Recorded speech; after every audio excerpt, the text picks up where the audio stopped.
ನೀ joint cartilage ಅಂದ್ರೆ ಏನು? ಸೊ ಬೇಸಿಕಲಿ ಎಲ್ಲ ಆರ್ಟಿಕ್ಯುಲರ್ ಜಾಯಿಂಟ್ಸ್ ಅಲ್ಲಿ ಒಂದು ಕಾರ್ಟಿಲೇಜ್ ಅಂದ್ರೆ ನಾವು ಹಾಕೊಳ್ಳೋ ಬಟ್ಟೆ ತರ. ಸೊ ಟೇರ್ ಆಗಕ್ಕೆ ಕಾರಣ ಏನು? ಏಟ್ ಆಗೋದು, ಪೆಟ್ಟಾಗೋದು. ಇನ್ನೊಂದು ಸ್ಪೋರ್ಟ್ಸ್ ಇಂಜುರೀಸ್. ಈಗ ಜಾಯಿಂಟ್ ಕಾರ್ಟಿಲೇಜ್ ಇಂಜುರಿ ಹೀಲ್ ಆಗತ್ತಾ? ಅದು ವಾಸಿ ಮಾಡಬಹುದಾ? ನಾವ್ ಯಾವತ್ತೂ ಅಷ್ಟೇ ನೀ ಜಾಯಿಂಟ್ ಕಾರ್ಟಿಲೇಜ್ ಇಂಜುರಿ ಆದಾಗ ಅದರಿಂದ ನೋವು, ಊತ, ಸೊ ಇದನ್ನ ಆಪರೇಷನ್ ಇಲ್ಲದೆ ಟ್ರೀಟ್ ಮಾಡಬಹುದಾ? ಸರ್ಟೇನ್ ಎಕ್ಸಾಮಿನೇಷನ್ ಫೈಂಡಿಂಗ್ಸ್ ಅಂತೀವಿ.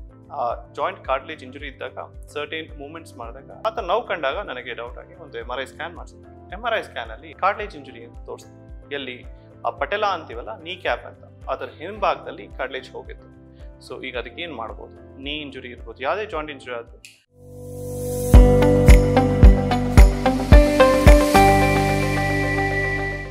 ನಮಸ್ಕಾರ, ನನ್ನ ಹೆಸರು ಡಾಕ್ಟರ್ ಪಣೀಂದ್ರ ಸುದರ್ಶನ್ ಅಂತ. ನಾನು ಕನ್ಸಲ್ಟೆಂಟ್ ಆರ್ಥೋಪೆಡಿಕ್ ಸರ್ಜನ್ ಆಗಿ ಸಂಪ್ರದಾ ಹಾಸ್ಪಿಟಲ್ ಕೆಲಸ ಮಾಡ್ತಿದ್ದೇನೆ.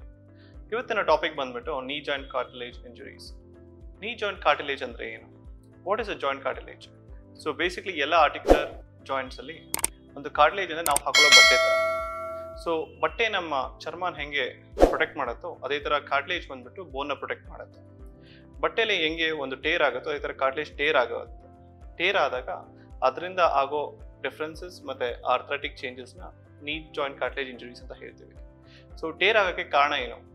ಒಂದು ಟ್ರಾಮಾ ಅಂದ್ರೆ ಏಟ್ ಆಗೋದು, ಪೆಟ್ಟಾಗೋದು. ಇನ್ನೊಂದು ಸ್ಪೋರ್ಟ್ಸ್ ಇಂಜುರೀಸ್, ನೀ ಟ್ವಿಸ್ಟ್ ಆಗೋದು, ಇಲ್ಲಾಂದ್ರೆ ನೀ ಬೆಂಡ್ ಆಗಿ ಸಡನ್ ಆಗಿ ಏಟ್ ಆಗೋದು.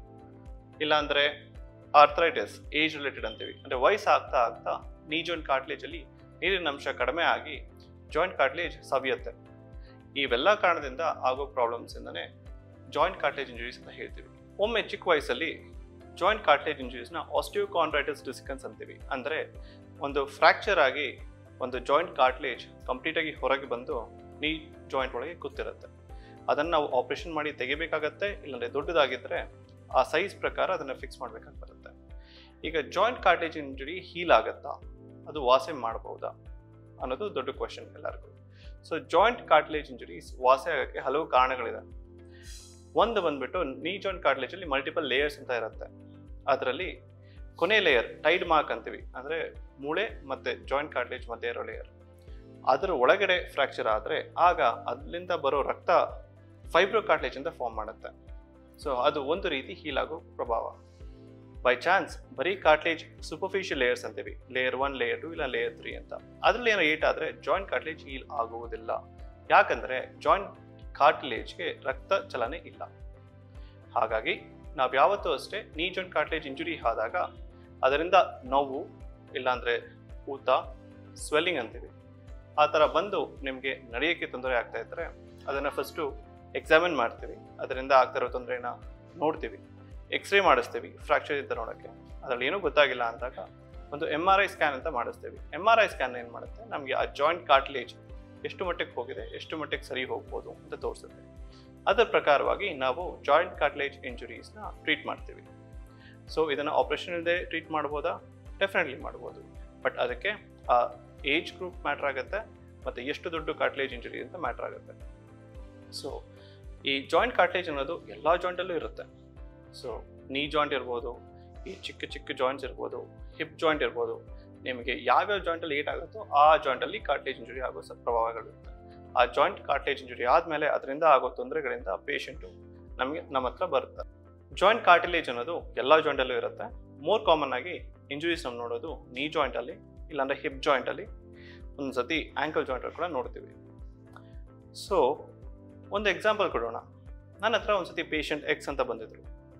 ಅವ್ರಿಗೆ 22 ವಯಸ್ಸು. ಅವರು ನೀಯಲ್ಲಿ ತುಂಬ ಪೇನ್ ಅಂತ 2 ವರ್ಷದಿಂದ ಎಲ್ಲ ಕಡೆ ತೋರಿಸ್ತಿದ್ದಾರೆ. ಸೊ ಎಕ್ಸ್ರೇ ಮಾಡಿಸಿದ್ದಾರೆ, ಎಲ್ಲ ಎಕ್ಸ್ರೇ ನಾರ್ಮಲ್ ಆಗಿದೆ. ಬಟ್ ಆದರೂ ಪೇನ್ ಬರ್ತಾ ಬರ್ತಾ ಜಾಸ್ತಿ ಆಗಿದೆ. ಅವರೆಲ್ಲದರ ಟ್ರೀಟ್ಮೆಂಟ್ ಕೊಟ್ಟಿದ್ರು.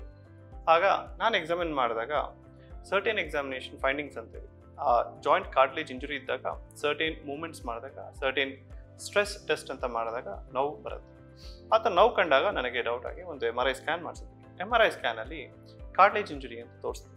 ಎಲ್ಲಿ ಆ ಪಟೆಲ ಅಂತೀವಲ್ಲ, ನೀ ಕ್ಯಾಪ್ ಅಂತ, ಅದರ ಹಿಂಭಾಗದಲ್ಲಿ ಕಾರ್ಟಿಲೇಜ್ ಹೋಗಿತ್ತು. ಸೊ ಈಗ ಅದಕ್ಕೆ ಏನು ಮಾಡ್ಬೋದು? ಸೊ ಆ ಕಾರ್ಟಿಲೇಜ್ ಇಂಜುರಿ ತೊಗೊಂಡು ನಾವು ಆ ಸೈಜ್ ನೋಡೋದು ಎಷ್ಟು ದೊಡ್ಡದಿದೆ ಅಂತ. ಆ ಸೈಜ್ ಮೇಲೆ ಡಿಪೆಂಡ್ ಆಗುತ್ತೆ ನಾವು ಏನು ಟ್ರೀಟ್ಮೆಂಟ್ ಕೊಡ್ಬೋದು ಅಂತ. ಸೊ ನಾನು ಹೇಳ್ದಂಗೆ ಕಾರ್ಟಿಲೇಜ್ಗೆ ರಕ್ತಚಲನೆ ಇಲ್ಲ.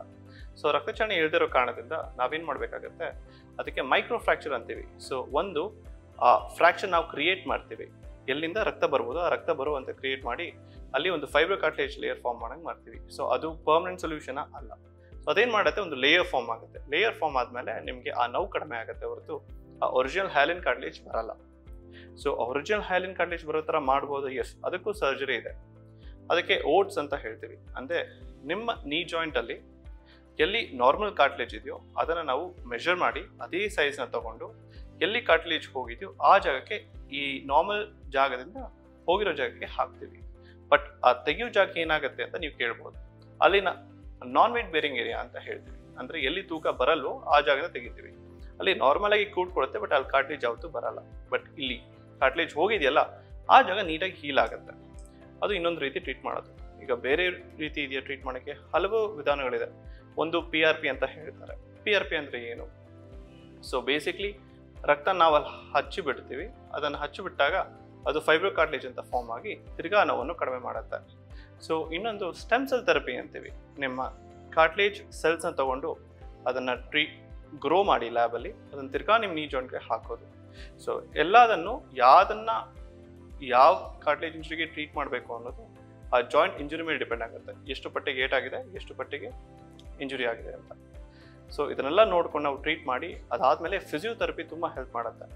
ಸೊ ಯಾವತ್ತೇ ಆದರೂ ಏನೇ ಇಂಜುರಿ ಆದರೂ, ನೀ ಇಂಜುರಿ ಇರ್ಬೋದು, ಯಾವುದೇ ಜಾಯಿಂಟ್ ಇಂಜುರಿ ಆದರೂ ಎಲ್ಲರಿಗೂ ಹೇಳೋದು ಇಷ್ಟೇ, ಫಸ್ಟು ಐಸ್ ಪ್ಯಾಕ್ ಹಚ್ಚಬೇಕು. ನೀವೆಷ್ಟು ಐಸ್ ಪ್ಯಾಕ್ ಹಚ್ಚಿದ್ರೆ ಅಷ್ಟು ಊತ ಕಡಿಮೆ ಆಗುತ್ತೆ. ಲಿಂಬ್ ಎಲಿವೇಶನ್ ಅಂತೀವಿ. ಕಾಲನ್ನ ಇಲ್ಲಾಂದ್ರೆ ಕೈನ ಮೇಲೆ ತಡಬೇಕು ದಿಮ್ಮ ಮೇಲೆ. ರೆಸ್ಟ್ ಅಂತೀವಿ. ಅದನ್ನು ಜಾಸ್ತಿ ಆಡಿಸ್ಬಾರ್ದು, ಅದ್ರ ಮೇಲೆ ತೂಕ ಕೊಡಬಾರ್ದು.